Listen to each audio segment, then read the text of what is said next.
Vamos conversar agora algo bem específico e que acontece frequentemente no consultório. A dieta.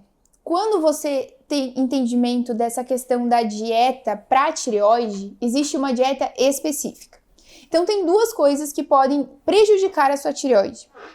Uma delas é o jejum, principalmente o jejum de 24 horas.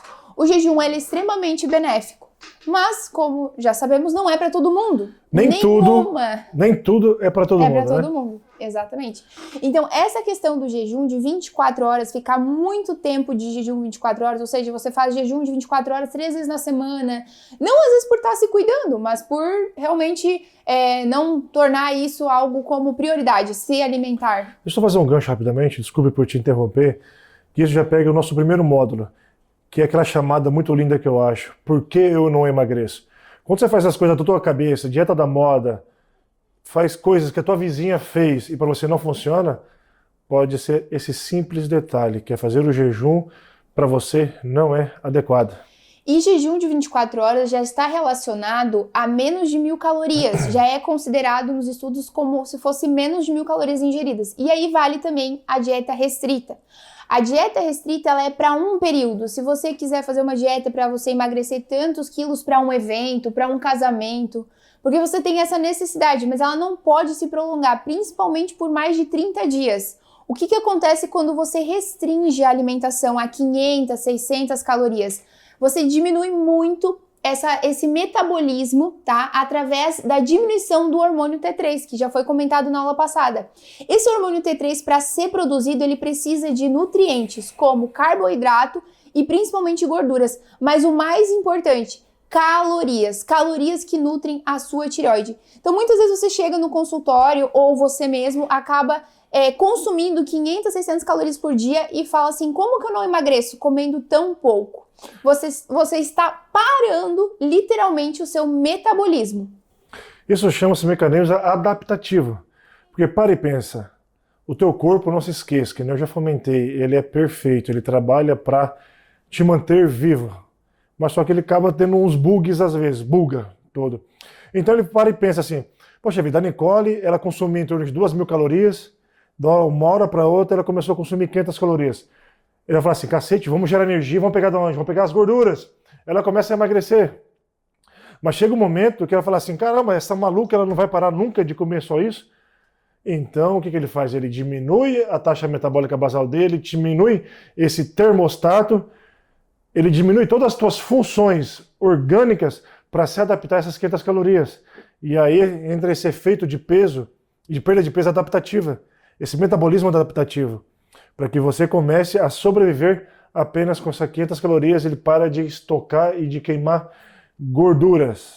E aí, nesse caso, se você fez isso, quando você vai realmente ter um resultado de emagrecimento, quando você começar a consumir mais calorias, esse é o único caso que o déficit calórico não é adequado. O que precisa ser feito? Você precisa aumentar pelo menos 500 a 1.000 calorias para começar a ativar esse hormônio e depois você volta, claro, para uma redução calórica. E aí a gente vai te ensinar isso também a calcular como que funciona para o seu peso, para a sua idade, para o seu metabolismo. Mas o mais importante é que você entenda, restrição calórica e jejum não funciona para adequar a tireoide. Isso pode ser um tiro no pé. O jejum adequado para a tireoide é o jejum noturno, que você faz o café da manhã. Então você come até umas 5, 6 horas da tarde e depois você volta para o seu café da manhã 8, 9 horas, porque de manhã essa tireoide precisa estar nutrida. Com o quê? Com carboidrato, principalmente. É preciso incluir uma fonte de carboidrato, pode ser frutas, pode ser uma opção integral. E o importante é que você consuma proteína junto nesse horário. Toda quebra de jejum, olha aqui pro pai aqui, ó. Toda quebra de jejum deve ser feita com proteínas. Não exclusivamente, né, a depender do teu estilo de vida, carboidrato e tal, mas não somente carboidratos. Tem que ter proteína, quer seja ovo, carne, um shake de proteína. Sim. Mas deve ter obrigatoriamente proteína. Só vou pegar um gancho que você fomentou, dessas nuances. Em resumo, temos que estar constantemente, entre aspas, enganando o nosso corpo, com dietas ou estratégias diferentes. Quando você começa a minimizar essa função tireoidiana, essa conversão dos hormônios tireoidianos e que você tem essa dificuldade em perda de peso, cara, é muito louco. Se você acrescenta de 30 a 50 gramas de carboidrato nas refeições, você já está tratando. Então veja, o que eu tenho que tomar? Não é que você tem que tomar, você tem que mudar de estratégias. Nem tudo é remédio, nem tudo é suplementação. Grande parte de todos os mecanismos é mudanças, são nuances de mudanças de estilo de vida. São situações multifacetadas. Ou seja, desde a mastigação, a acrescentar ou reduzir uma quantidade de carboidrato ou proteínas, etc. Por isso que existem várias dietas e todas elas funcionam, só que precisa ser adequado conforme, principalmente, a parte hormonal. Então, essa dieta exclusiva para tireoide é que você precisa consumir carboidrato pela manhã. Talvez para controlar um outro hormônio que vamos falar nas próximas aulas não tenha necessidade. É isso que a gente quer que você entenda. Então, no caso da tireoide, é importante você sim elevar as calorias, principalmente se você come de 500 a 600 calorias. E se essas calorias são fontes, principalmente de bolachinha, banana, você está toda hora diminuindo a nutrição da sua tireoide. E é importante nessa fase também colocar alimentos mais quentes para potencializar assim a ação dela. E tem nutrientes importantes que precisamos trazer aqui que também vão te ajudar. Então aí que vem a seleção desses alimentos que você vai incluir na sua alimentação através além da suplementação desses nutrientes. Então o nutriente que já falamos na outra aula é o zinco. O zinco ele pode ser encontrado na semente de girassol e na semente de abóbora. Uma estratégia muito simples é você fazer ovos mexidos de manhã, quando você for fazer o seu café da manhã, e colocar essas sementes de abóbora, essa semente de girassol ali presente. É uma fonte excelente. Outro é o magnésio, que é extremamente magnífico, mais de 400 reações no nosso corpo. Mais de 400 mil reações enzimáticas no nosso corpo. No nosso corpo. O magnésio, o que ele não faz sozinho, ele é suporte para os outros fazerem. E infelizmente o nosso solo, ele é pobre em magnésio. Então, por mais que dizem que você na alimentação consegue tudo, algumas coisas você não consegue. Magnésio é extremamente importante. Vou dar aqui, só para ilustrar um pouquinho, para empolgar a galera, mas só que existe diversos tipos de magnésio e suas funções. Se você tem alguma alteração do trânsito intestinal, para você é o magnésio citrato ou citrato de magnésio. Ansiedade, alterações cognitivas, de memória, sono, magnésio treonato, ele é o único que pode atravessar uma barreira hematoencefálica, ou seja, que pode chegar no cérebro. Ansiedade também, o magnésio aspartato. Para quem treina músculo, coração, magnésio dimalato ou magnésio malato. Se você não sabe que magnésio suplementar, magnésio glicina ou magnésio glicinato. Esse abrange um grande escopo de todos os magnésios.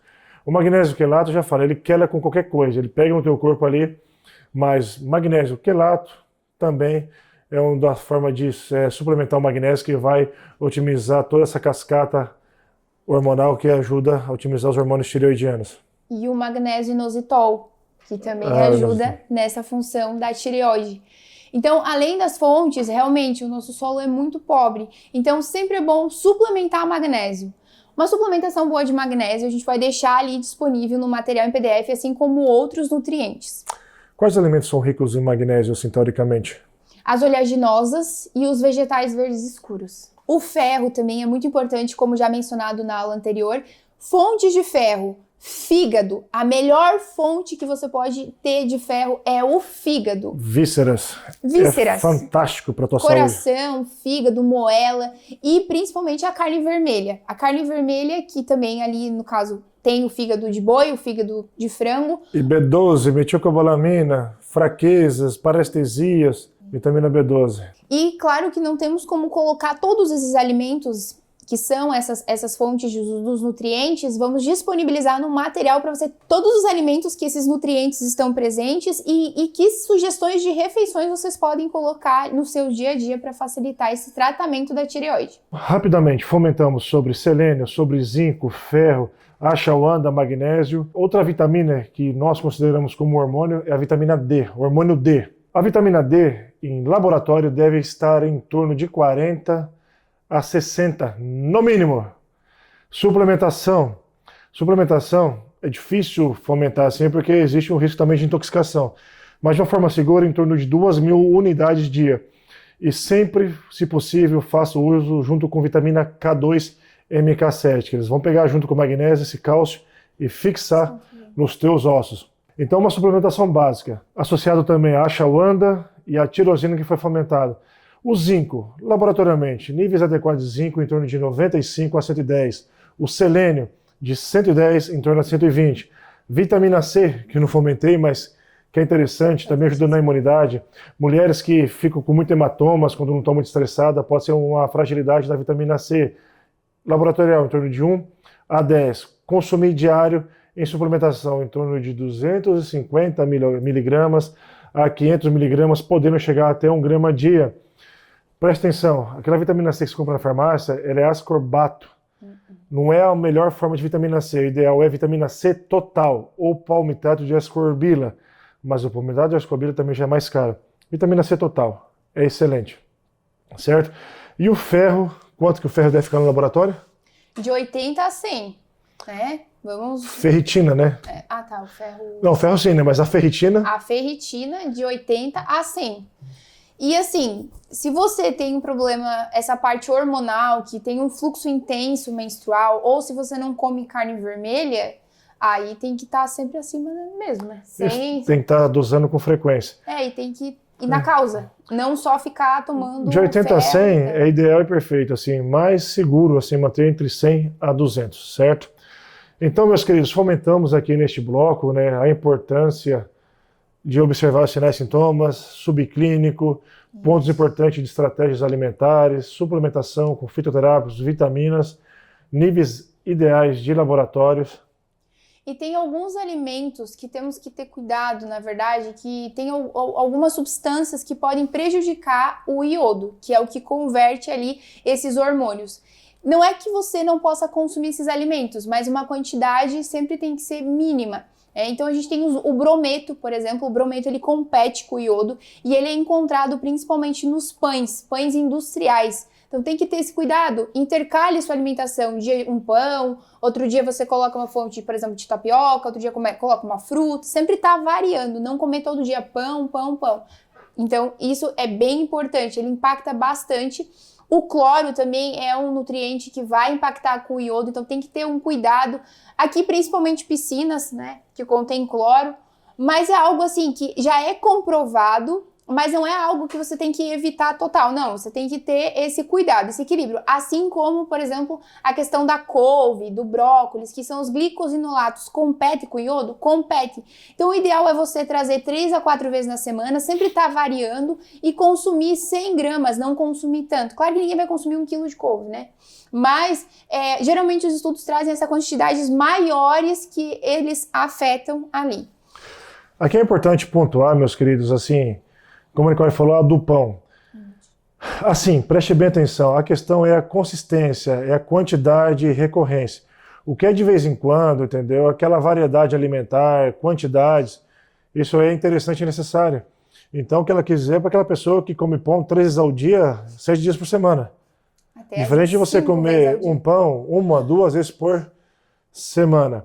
Agora vamos armar uma briga aqui, um rolo mesmo, um rolo, que isso dói para falar, entendeu? Que isso dói.